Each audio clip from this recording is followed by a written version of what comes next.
Bantuan subsidi upah atau BSU untuk pekerja dan buruh formal langsung ditransfer untuk 2 bulan, yakni sebesar 1,2 juta untuk periode September hingga Oktober. Berikutnya akan kembali ditransfer subsidi upah tahap kedua untuk periode bantuan November-Desember yang juga senilai 1,2 juta. Kementerian Tenaga Kerja membeberkan beberapa kendala teknis sehingga BLT atau BSU tak dapat langsung disalurkan, seperti duplikasi rekening, rekening sudah tutup, rekening pasif, rekening tidak valid, rekening telah dibekukan, dan rekening tidak sesuai nomor induk kependudukan.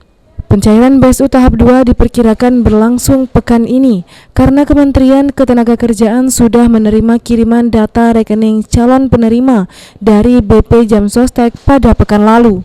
BPJS Ketenagakerjaan juga melakukan langkah proaktif meregistrasi calon penerima BLT atau BSU pekerja dan buruh formal tersebut, antara lain dengan mengirimkan SMS kepada penerima BSU.